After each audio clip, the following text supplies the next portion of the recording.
स्वागत है आपका आज की इस क्लास में। तो हम 2021-22 के नए सत्र में हम कक्षा 10 एनसीईआरटी विज्ञान का 10वां चैप्टर हम शुरू करने जा रहे हैं।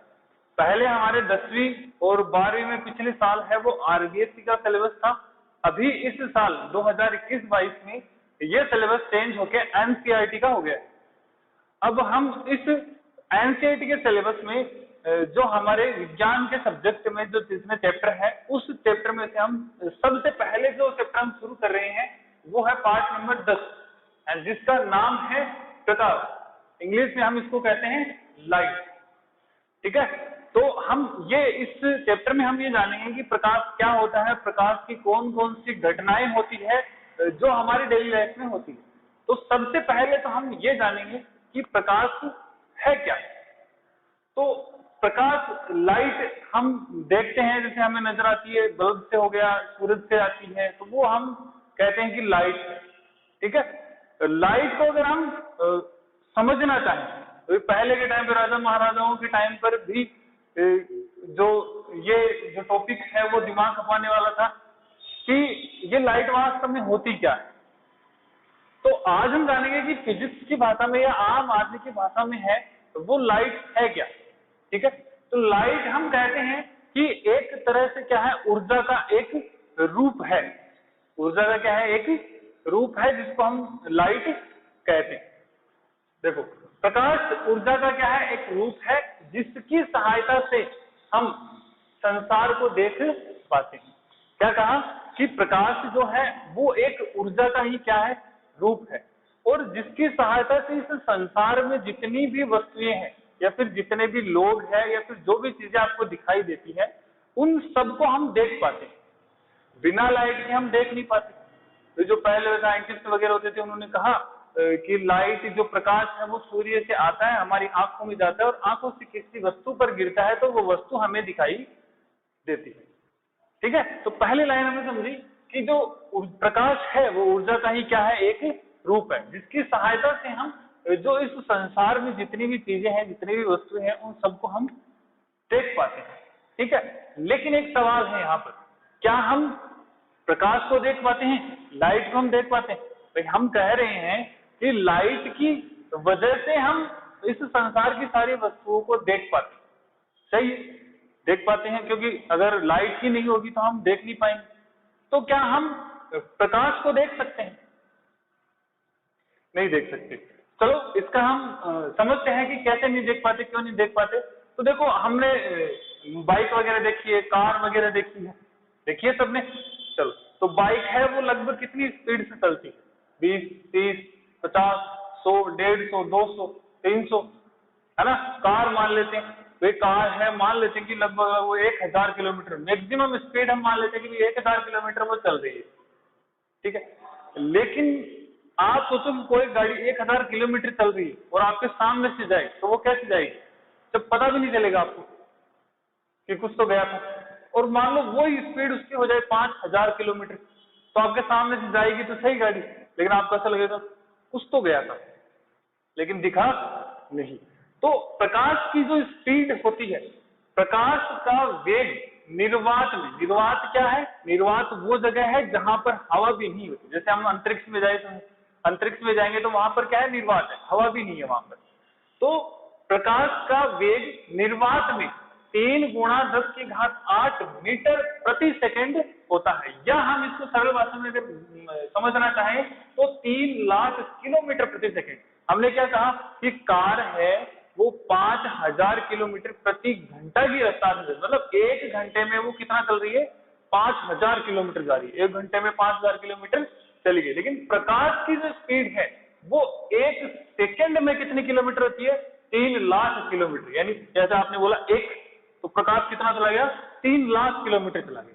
तो ये होती है प्रकाश की स्पीड। तो हम कैसे देख पाएंगे? जब हम 5000 किलोमीटर चलने वाली कार को नहीं देख सकते तो 3 लाख किलोमीटर प्रति सेकंड की स्पीड से चलने वाली हम प्रकाश को कैसे देख पाएंगे, लाइट को कैसे देख पाएंगे? ठीक है, तो ये है आपके प्रकाश के बारे में छोटी सी बात।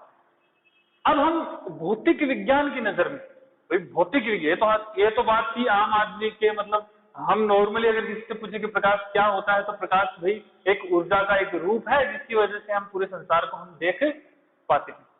और प्रकाश की जो स्पीड है, जो वेग है, वो निर्वात में कितना है, 3 गुणा 10⁸ मीटर प्रति सेकेंड या 3 लाख किलोमीटर प्रति सेकेंड होता है। इतना इसका क्या है, वेग है। ठीक है। अब अगर हमें एक्चुअल में अगर प्रकाश को परिभाषित करना है या डिफाइन करना है कि प्रकाश वास्तव में भौतिक विज्ञान की नजर में है क्या, तो वो हम देखते हैं। चलो, तो प्रकाश है वो भौतिक विज्ञान में क्या है, भौतिक विज्ञान की नजर में क्या है कि प्रकाश एक विद्युत चुंबकीय विकिरण है। क्या है, प्रकाश एक विद्युत चुंबकीय विकिरण है। इंग्लिश में हम इसको क्या कहेंगे, इलेक्ट्रोमैग्नेटिक रेडिएशन, विद्युत चुंबकीय विकिरण। यानी भौतिक विज्ञान की नजर में प्रकाश की एक्चुअल डेफिनेशन क्या है कि प्रकाश एक विद्युत चुंबकीय विकिरण है। अब हम ये समझते हैं कि ये विकिरण क्या है। ठीक है, तो चलो देखो विकिरण क्या है। विकिरण है ऊर्जा का तरंग। ऊर्जा जो एनर्जी जो या तो सूर्य से आ रही हो या फिर बल्ब से आ रही हो, कहीं से भी आ रही हो, तो ऊर्जा का तरंग, तरंग तरंग मानी मतलब ऐसे ऐसे चल रहा हो प्रकाश, या फिर प्रकाश ऐसे ऐसे चल रहा हो। ठीक है, तरंग या कण, कण का मतलब है बहुत सारे पत्थर ले लो और फेंको, वो हो गए कण। तो ऊर्जा का तरंग, तरंग मानी ऐसे ऐसे चलना, लहरदार, पानी में आपने पत्थर फेंका होगा तो लहर बनती है, वैसे लहरदार से अगर प्रकाश चल रहा है तो वो क्या है, तरंग है। और अगर पत्थरों को जैसे हम फेंक रहे हैं तो वो क्या है, कण है। तो ऊर्जा का तरंग या कण के रूप में संचार या उत्सर्जन। भाई प्रकाश कैसे आ रहा है, भाई कहीं से तो आ रहा है, जैसे प्रकाश मान लो सीधा आ रहा है, तो कैसे आ रहा है, किस रूप से आ रहा है, या तो वो तरंग रूप में आ रहा है ऐसे ऐसे, है ना, या फिर वो कण के रूप में आ रहा है, जैसे कोई पत्थर फेंका, बोल फेंकी हमने, वो एक तरह से कण है। ठीक है ना, फोटोन मान लेते, फोटोन जैसे फेंकते अपन, ठीक है ना। तो या तो तरंग के रूप में आई या फिर किसके रूप में आई, कण के रूप में आई, है ना। या तो प्रकाश का तरंग या फिर कण के रूप में क्या हो रहा है, संचार हो रहा है। क्या हो रहा है, संचार। संचार का मतलब है एक जगह से प्रकाश दूसरी जगह जा रहा है। या फिर क्या हो रहा है, उत्सर्जन हो रहा है। उत्सर्जन मतलब प्रकाश निकल के आ रहा है कहीं से, जैसे सूरज है, सूरज से प्रकाश निकल के अपनी तरफ आ रहा है, बल्ब है, बल्ब से प्रकाश निकल के आ रहा है। ठीक है ना, उत्सर्जन होना मतलब किसी चीज से निकल कर आना। संचार का मतलब एक जगह से दूसरी जगह पर जाना। तो हमने क्या समझा कि ऊर्जा का तरंग या कण के रूप में संचार या उत्सर्जन होता है जहां माध्यम क्या हो। भाई इस हमने क्या पढ़ा कि कोई प्रकाश है, वो प्रकाश या तो तरंग के रूप में आए या फिर कण के रूप में आए, या तो उसका संचार हो या फिर क्या हो, उत्सर्जन हो। तो अब वो अगर प्रकाश है वो किसी न किसी माध्यम में तो जाएगा ना, या तो हवा में से जाएगा, या पानी में से जाएगा, या फिर कांच में से जाएगा, या फिर कुछ नहीं होगा, निर्वात होगा। ठीक है ना।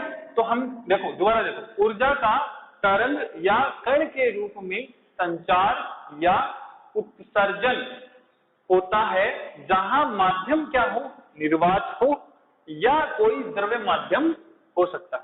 भाई प्रकाश जहां से आ रहा है या तो वो क्या हो, निर्वात हो, जिस माध्यम में आ रहा है ना। जैसे मान लो कि मेरे पास से प्रकाश आपकी तरफ जा रहा है, तो बीच में जो माध्यम है वो हवा है, हवा की जगह पानी भी हो सकता है, या फिर कुछ नहीं हो, या फिर कांच भी हो सकता है। तो प्रकाश का ऊर्जा का कण या तरंग के रूप में संचार या फिर उत्सर्जन हो और किसी न किसी माध्यम में हो, उसको हम क्या कहते हैं, विकिरण कहते हैं। तो विकिरण शब्द का हमने मतलब समझ लिया, तो सर विद्युत और चुंबकीय क्या है फिर, तो इसको हम समझते हैं। मेरे को थोड़ा सा मिटाना पड़ेगा, आप एक बार देख लीजिए, स्क्रीनशॉट ले लीजिए सब।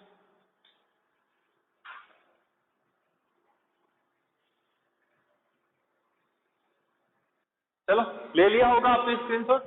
अब मैं थोड़ा सा ये ऊपर वाला मिटा रहा हूं।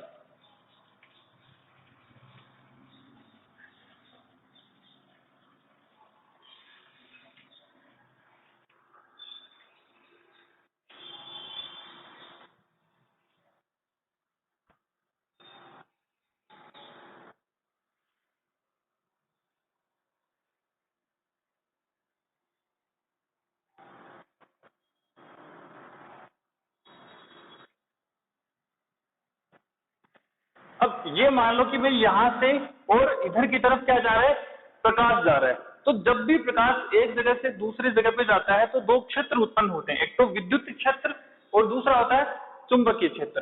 तो ये प्रकाश की लाइट है और ये मान लेते हैं कि भाई ये जा रहा है, क्या जा रहा है आपका विद्युत क्षेत्र। क्या जा रहा है, विद्युत क्षेत्र तरंग के रूप में, ये क्या जा रहा है विद्युत क्षेत्र। फिर हम कहते हैं चुंबकीय। चुंबकीय क्षेत्र क्या होगा, आपका जो विद्युत क्षेत्र जा रहा है, विद्युत क्षेत्र उत्पन्न हो रहा है, इसके 90 डिग्री के एंगल पर क्या उत्पन्न होगा, चुंबकीय क्षेत्र। मतलब मान लो कि जो विद्युत क्षेत्र है वो ऐसे जा रहा है, विद्युत क्षेत्र कैसे हो रहा है, ऐसे उत्पन्न हो रहा है, ऐसे, ठीक है, ऐसे। और इसके जो अब ये जा रही है विद्युत क्षेत्र, इसके 90 डिग्री के कोण पर, इसके 90 डिग्री के एंगल पर, मतलब ऐसे ऐसे ऐसे क्या उत्पन्न हो रहा है, चुंबकीय क्षेत्र उत्पन्न हो रहा है।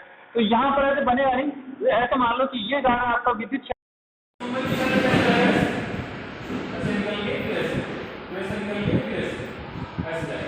यहाँ पर ये थोड़ा सा बनाने की कोशिश करता हूँ, बन जाएगा।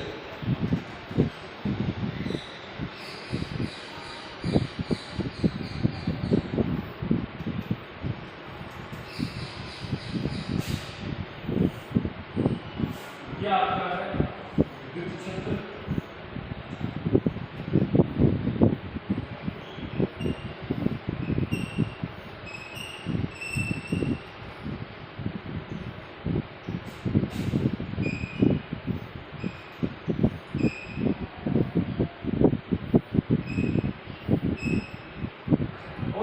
दूसरा वाला क्या है आपका चुंबकीय क्षेत्र। ठीक है, दोबारा से देखो एक बार, प्रकाश क्या है, एक विद्युत चुंबकीय विकिरण है, इलेक्ट्रोमैग्नेटिक रेडिएशन। अब इसके अंदर विकिरण का मतलब क्या, विकिरण का मतलब है कि ऊर्जा का तरंग या फिर कण के रूप में संचार या फिर क्या हो रहा है, उत्सर्जन हो रहा है।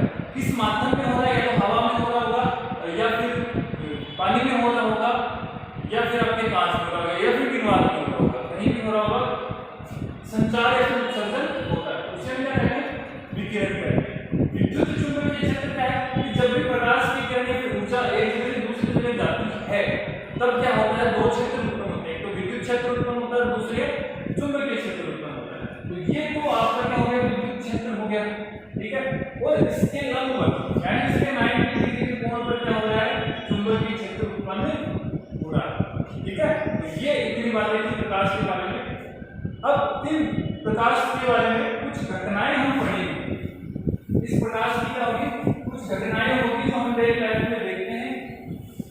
वो कौन कौन सी घटनाएं हैं वो मैं आपको बता देता हूँ। कल से हम शुरू करेंगे, अगले वाले वीडियो में हम शुरू करेंगे कि कौन कौन सी प्रकाश की ऐसी घटनाएं हैं जो हमारे जीवन में घटित होती है, जिनको हम समझेंगे इस सेक्शन। तो पहला है परावर्तन। पहली घटना क्या है, परावर्तन।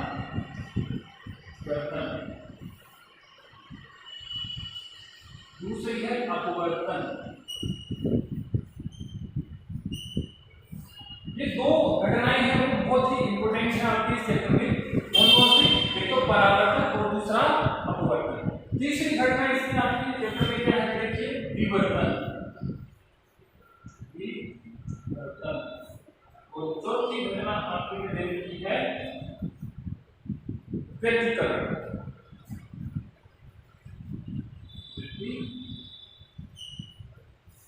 तो ये चार प्रकाश की ऐसी घटनाएं हैं जिनको हम इस चैप्टर में हम समझेंगे, इस चैप्टर में हम पढ़ेंगे। अभी देखिए